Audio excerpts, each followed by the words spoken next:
Welcome guys. In this video we are going to look at how to write a speech composition in English. Before we begin, for those that may be interested in joining my online class, feel free to reach me on this number.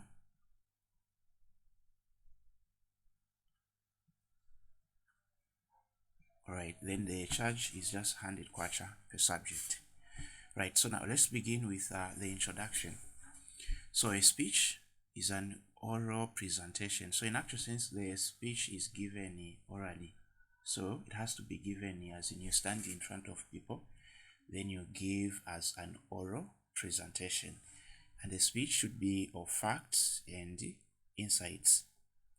Now, a speech is formally prepared and delivered.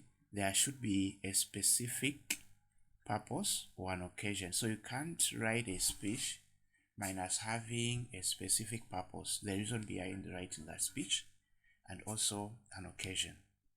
Now, the reason or reasons behind writing a speech can be written to persuade people, to entertain, to explain a certain matter, and it can be written to inform. Therefore, different occasions, so depends on the occasion, it calls for different types of speeches. So before you write your speech, you need to have a look at the type of occasion that you have. So what type of people will listen to your speech. Now whenever we are looking at the speech and after identifying the audience, you need to have a look at what we call protocol. So a speech begins by acknowledging the protocol. Now, what is protocol? According to Oxford Advanced Learners Dictionary, a protocol is defined as a system of fixed rules and formal behavior used at official meetings. So here we are looking at the rank C. We need to have hierarchy, people of high ranks and people of low ranks. Now, away from there, we also have types of speeches. So the types of speeches, we're looking at the three types of speech. So number one, we have speech of introduction. And the speech of introduction is done by the main speaker. So for any occasion, you need to have the main speaker. After the speech of introduction, you're going to have the main speech, or sometimes it is called the keynote speech. And this speech is where now you explain your speech in detail. Then after that, and mostly the main or keynote speech is done by the guest of honor. So there should be someone that is going to stand before people and give that speech. So that person is what we call the guest of honor, and that is the one that gives the main speech. Then after that, we are going to look at speech of thanks or vote of thanks. This can be given by any chosen person. You can choose a member from the group to give this. So this is where now you thank the guest of honor for attending that event, and also you need to thank the audience for attending that event. So these are the three main types of speech. Now let's look at each component carefully. So we are going to begin with the introduction type of speech. So what are we supposed to have under introduction? So by definition, a speech of introduction is an act of formally and publicly introducing and welcoming the key speaker or organization to the meeting or gathering.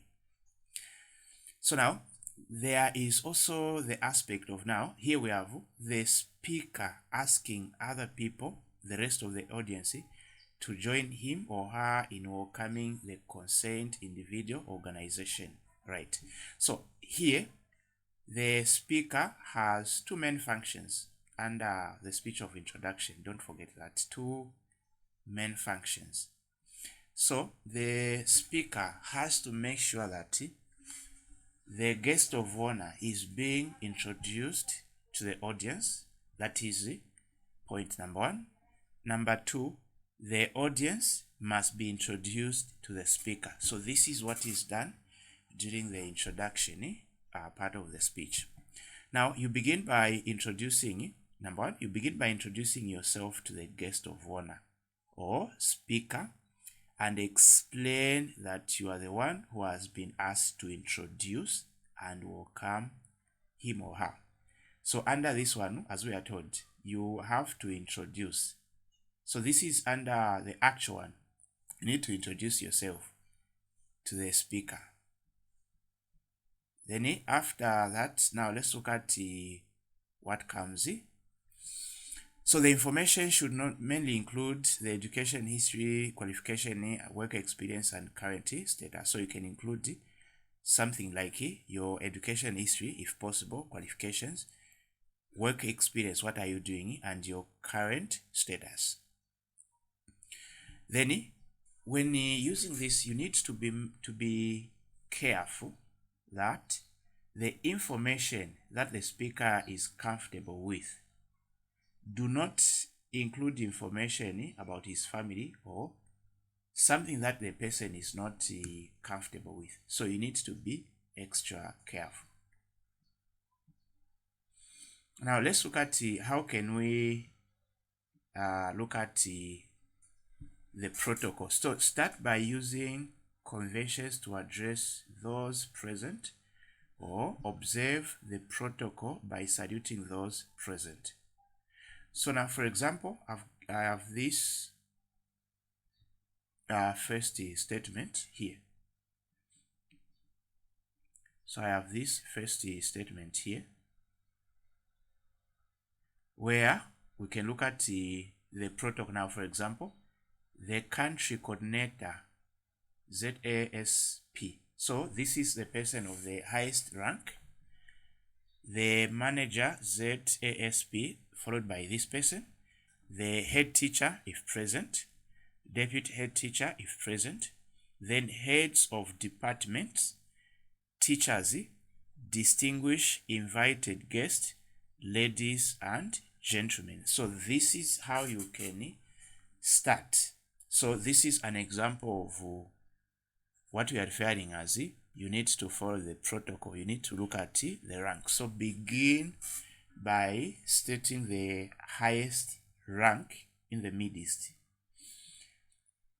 Then away from there, express gratitude for the opportunity. So you need to appreciate the opportunity of giving a chance to speak before distinguished people. So you can say, I feel greatly privileged to be accorded this rare but wonderful opportunity to introduce and welcome such a great icon as Dr., for example, Annette Matthews. So this is now you appreciating that opportunity of giving such a chance. Now away from there, we want now to welcome the speaker, the main speaker. This can be the guest of honor. So we can say, on behalf of Kakoma Day Secondary School, and indeed on my own behalf, I would like to warmly welcome the country coordinator for the Zambia's Association for Sustainable Projects, ZASP, Dr. Annette Matthews from Sweden. Dr. Matthews, with open arms and generous hearts, will warmly welcome you to our humble school. So this party is where you are introducing and welcoming the guest of honor to the audience. Remember, we said the speaker or the person in charge of the introduction has two roles. So now here you are introducing the speaker to the audience and also welcoming that person, making him or feel at home. Then under the same point, you can include like you can the information should include, if applicable, there is a condition here, if applicable to the speaker, education background. So you can, since it's an introduction of the speaker, you can look at the education background, then the school that person attended to, colleges and university that he or she attended, professional qualifications, what that person has achieved professionally, work experience, and current status. For example, I have this part here where you can say Dr. Matthews, born in dash, you can mention the number of a family in a family of 6. She attended dash.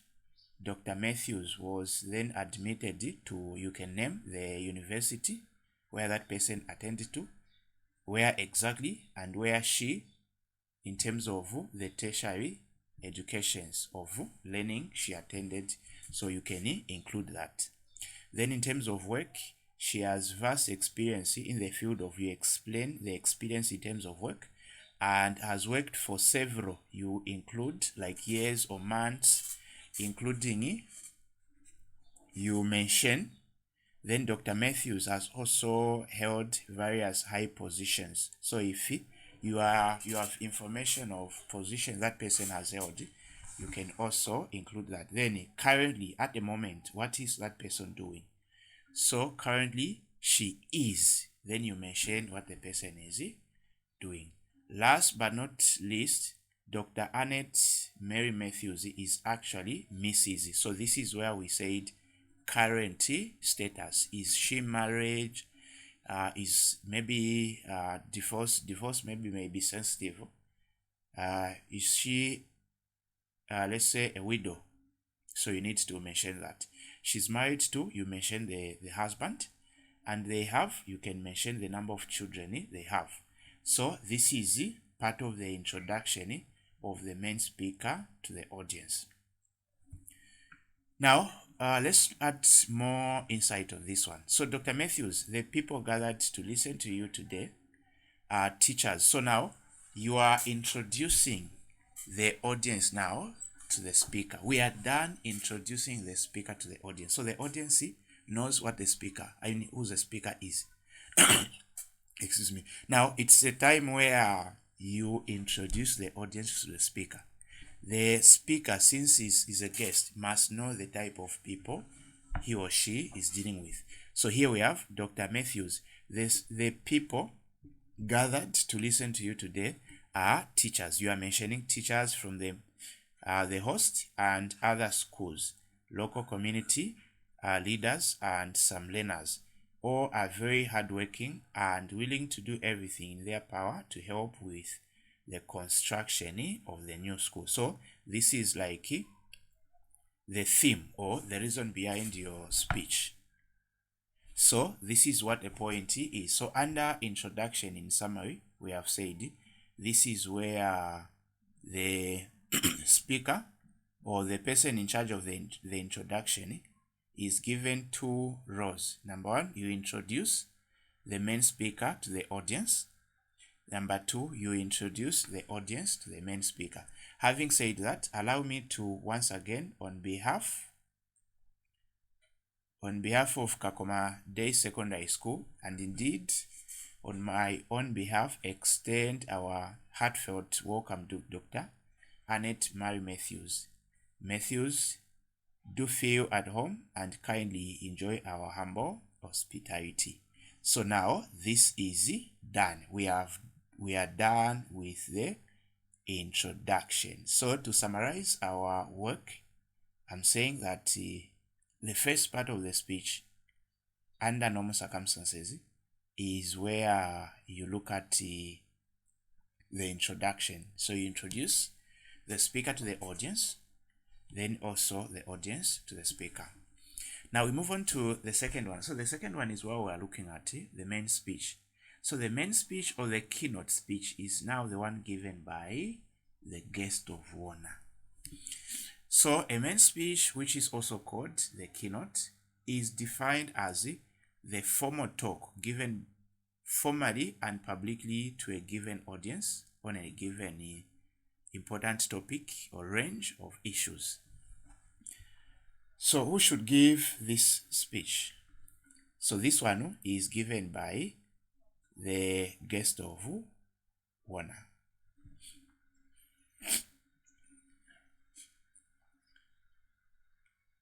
So here we need to have the guest of honor.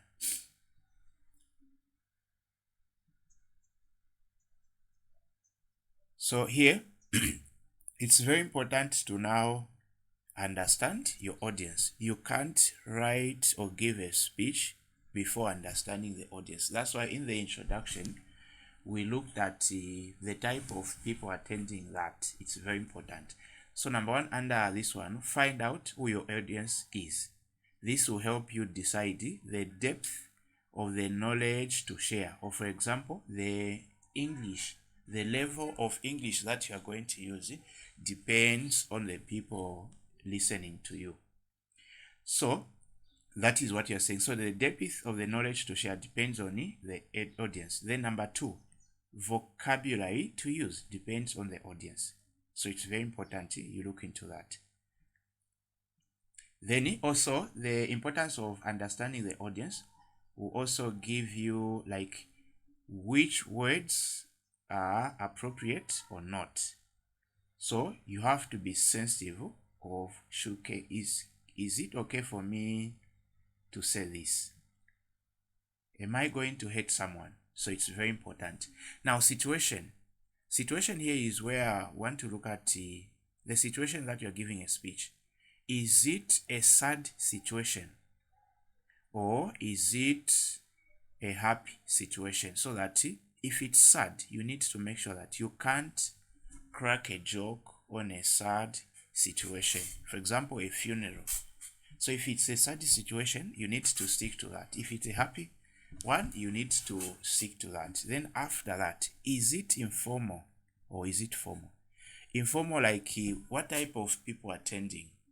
Is it maybe only pupils listening to your speech, or do you have a wide range of different ages? So you need to focus into that. Right, so we can now go to speech of thanks. So the speech of thanks is where now you appreciate.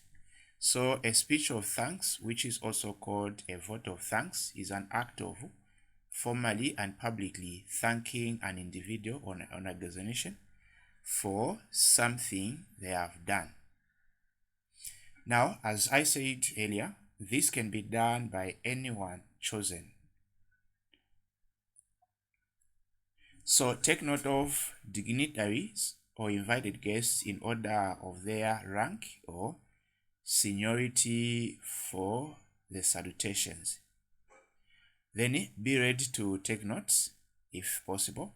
Write down a few personal views as the speech is being given out.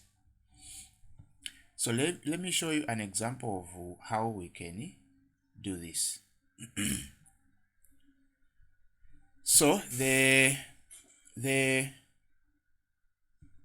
you can start by the same way we introduce, where you say the country coordinator ZSHANI, ZASP, the manager ZASP, the head teacher, deputy head teacher, heads of departments, the teachers, distinguished invited guests, ladies and gentlemen. Then we are now concluding or thanking. So you can say, I am profoundly humbled to have been given a chance or an opportunity to propose, move, or give a vote of thanks at such a noble gathering as this. Right? So for example, now let's look at the actual example. On behalf of Kakoma Day Secondary School, and indeed on my own behalf, I would like to thank you now Dr. Annette Mary Matthews, who is the guest of honor, for having spared time despite the busy schedules of your office to be with us today. So this is what we call the votes of thanks. You can also continue by saying, I must say, I am sure this is true for everyone. That was a wonderful speech, Dr. Matthews. The way you presented it made me freeze in concentration. So here, you are just giving on how you felt as the speech was in progress. Now, let's look at a sample question. So we have a sample question here. You have successfully kept chickens. As a young farmer club writes to you for advice on what to do as the club would like to rear chickens. You decide to give a talk instead of writing. Use some of or all of the points below in your address to the club. Add more details if you can. So we have this. Now let's look at the example. So this is now how you should come up with now the speech. So number one, you start by giving the title. So this is our title. Now in the title, you need to say a speech given by. So you mention the person giving the speech. On successive rearing. So this one is like the theme or the reason why you are giving that speech. So under the title, you give the name given the speech, then the theme, then also the date when the speech is to be delivered or was delivered. Then from there, we have the introduction. So under the introduction, we have the patron, which is the one in charge, the one with the hierarchy.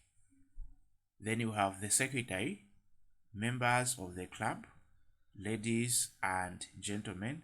I am honored to have the privilege of addressing you on matters related to acquiring, upkeeping and rearing, and finally the sale of poultry in the agricultural industry. Now, I'm not saying if this question comes in your exams, tests, whatever, I'm not saying you need to introduce the way we have introduced it. The key point is you just have to make sure that you understand the ranks of the people that have attended your speech. Then this is now the main body where you explain, you give the insight behind the chicken rearing. So first and foremost, I would advise that you prepare a suitable chicken house. So now you start explaining. So the atmosphere created in such a house is very important to the upbringing of chickens. So you're now explaining how you can help one to have a successive poultry activity. So the house should have enough heaters and drinking containers to sustain the population of the chickens. So you can go through this. So this is how it is done. Then upon finishing, we can say, finally, ladies and gentlemen, I would like to thank you all for being attentive. Thank you and God bless you all. So this is how we can come up with a speech. So if you find this video interesting, please give it a thumbs up. That's it for this video. Thanks for watching.